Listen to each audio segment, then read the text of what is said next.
오늘 우리 주시는 하나님의 말씀은 열왕기상 22장 41절에서 53절까지의 말씀입니다. 열왕기상 22장 41절에서 53절까지 우리 한 목소리로 봉독하시겠습니다.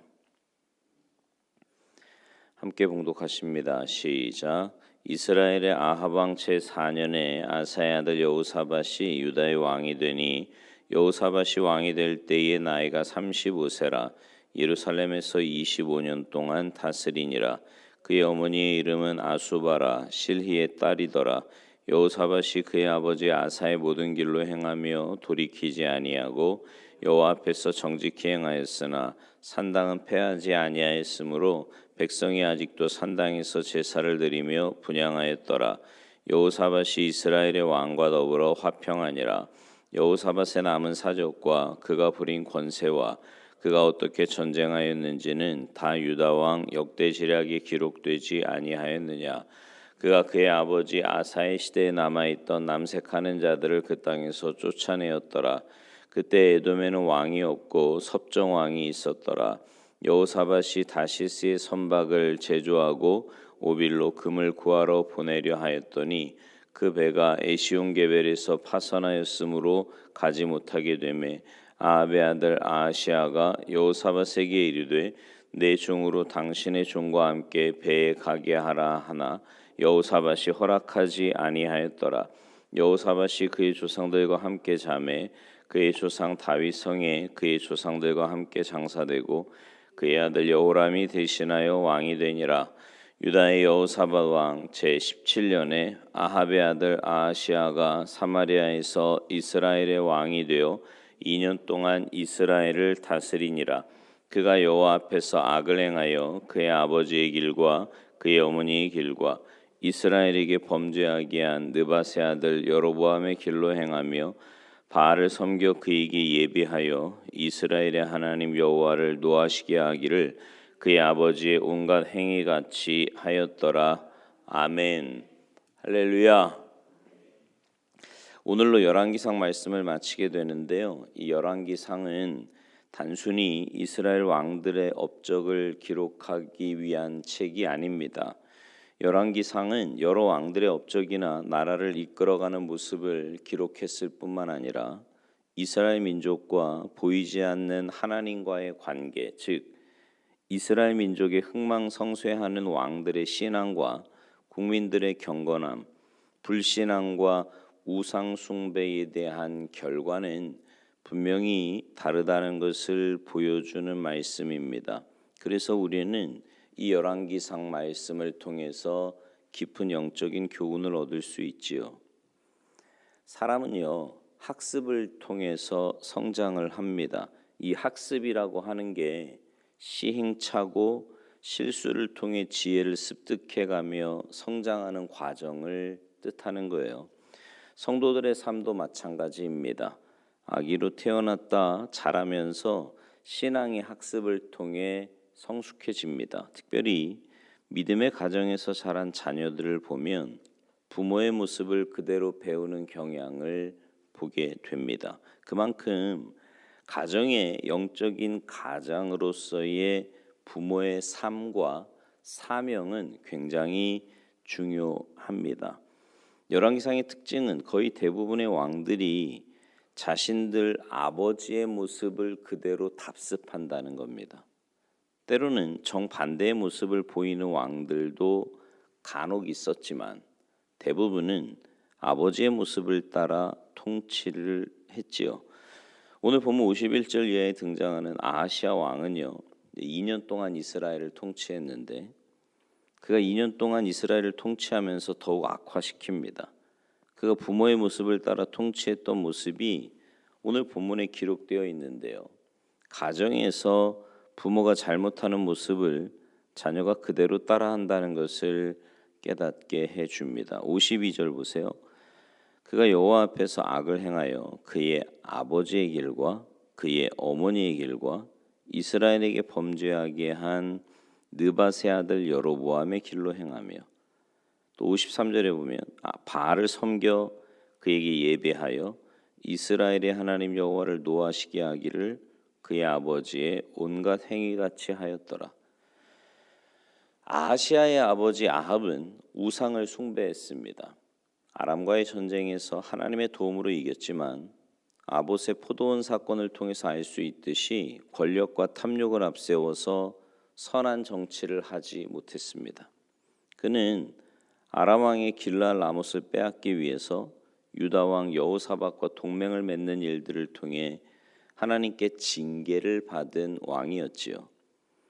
이스라엘 왕 중에서 가장 악한 왕이다라는 불명예를 얻었습니다.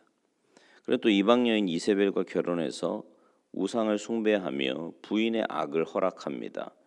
하나님이 주신 좋은 충고자의 말을 듣기보다 자신의 권력과 지혜로 악한 정치를 했고요.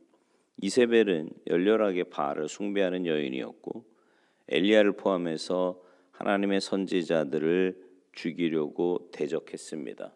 그러나 그녀의 최후는 비참했지요. 이렇듯 아합과 이세벨을 부모로 두고 태어난 아하시아는 안타깝게도 부모의 모습을 그대로 본받아 나라를 다스린 겁니다. 여러분, 사람은요 죽으면 뭔가 남기게 마련인데 믿지 않는 사람들은 무슨 재물이라든가 명예라든가 자신의 이름을 남기게 됩니다. 그러나 성도들은요 위대한 유산을 남겨야 하는데 그것은 바로 믿음의 계승입니다. 믿음의 계승이라고 하는 것은 믿음을 이어간다는 뜻인데 믿음은 하나님과의 1대1의 관계이기 때문에 다른 사람이 대신해 줄 수 있는 게 아니에요. 믿음의 계승을 위해 사람을 훈련시키고 또 가리킬 수는 있지요. 그러나 믿음은 전적인 하나님의 선물이기에 인간의 힘이 작용하는 건 아닙니다. 하지만 복음을 전하고 기도하는 의무는 우리 모두에게 있는 거죠.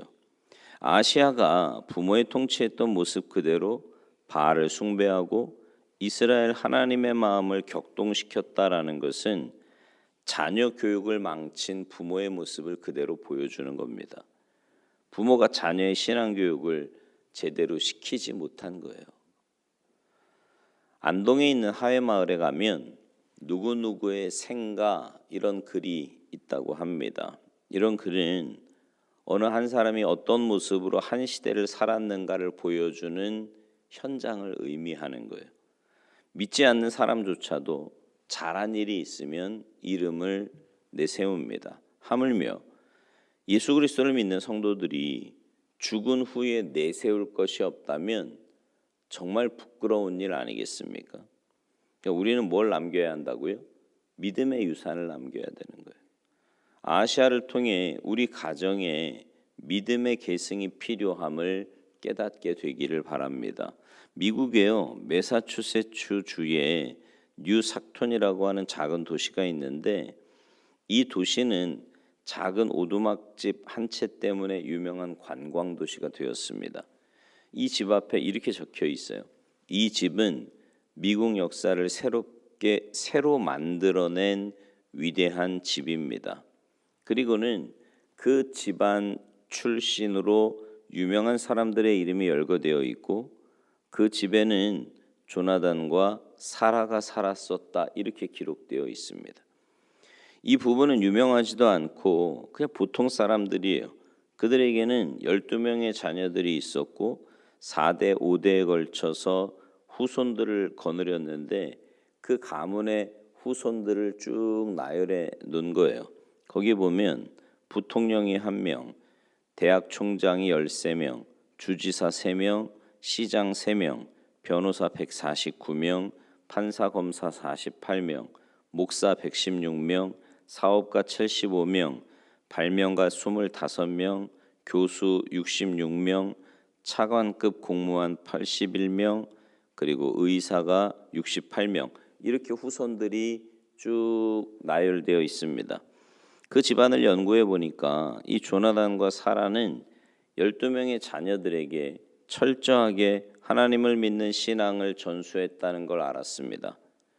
이거는요, 그냥 단순히 숫자를 강조하기 위함이 아니라 한 자녀마다 철저하게 하나님 믿는 신앙을 전수했을 때 놀라운 하나님의 복이 이 땅에서부터 있었다라는 것을 보여주는 겁니다. 만일 아합과 이세벨이 아하시아에게 하나님을 철저하게 교육을 하고 하나님 믿는 신본 정치를 하도록 가르쳤다면 아하시아는 하나님을 경노케 하는 범죄를 저지르지 않았을 겁니다.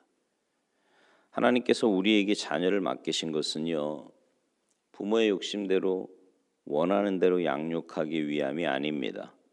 하나님은 우리에게 청지기직을 주셔서 하나님께서 만드신 자녀를 통해 하나님의 비전이 이루어질 수 있도록 관리하라는 뜻이에요. 저는요, 누구보다도 저희 부모님의 신앙을 감사하고 자랑스럽게 생각을 합니다.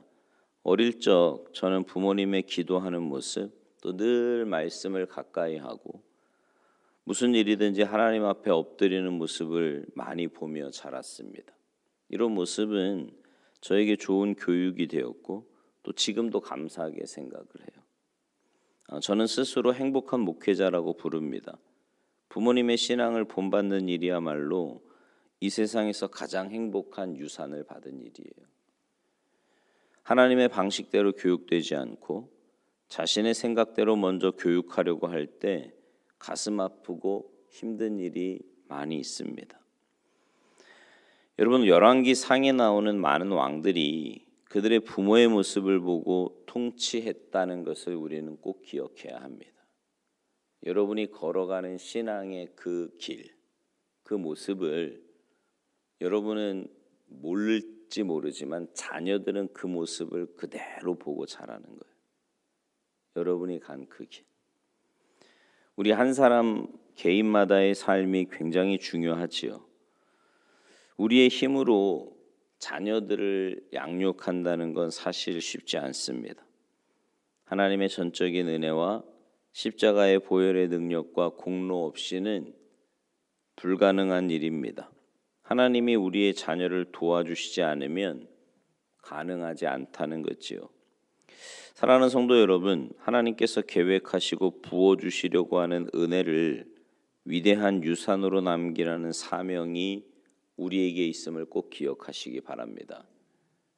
바라기는 우리의 자녀들과 인생에 대한 유산을 남겨주는, 그래서 믿음으로 승리하는 여러분 모두가 되시기를, 그래서 여러분의 삶을 통해 여러분의 자녀들이 믿음 안에 바로 서고 하나님의 기쁨이 되고 또 이 시대에 또 다음 세대에 귀하게 쓰임받는 복된 인생, 복된 가문들이 다 되시기를 주님의 이름으로 축원합니다.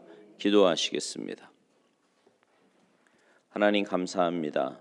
저희들에게 가정을 허락하여 주시고 또 자녀들을 선물로 주셔서 그 자녀들을 하나님의 뜻 가운데 믿음으로 양육할 수 있도록 은혜 베풀어 주시니 감사합니다. 무엇보다 우리가 하나님 앞에서 올바로 살아야 됨을 말씀을 통해서 깨닫습니다. 우리가 그렇게 올바로 살아갈 때 자녀들은 그 모습을 보고 믿음의 유산을 받고 또 믿음으로 살아가게 됨을 하나님의 말씀을 통해서 깨닫게 되는데, 주님, 저희들이 자녀들에게 욕심을 가지고 또 세상적인 지혜나 경험을 가지고 양육하는 것이 아니라 하나님 앞에서의 올바른 삶을 통해 또 믿음을 가지고 하나님의 뜻대로 자녀를 양육하여서 그들이 믿음 안에 하나님의 뜻 안에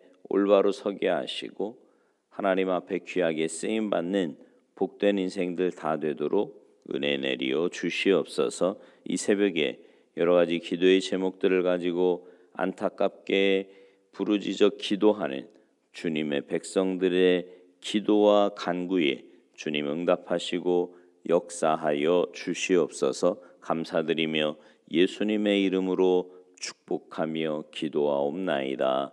아멘.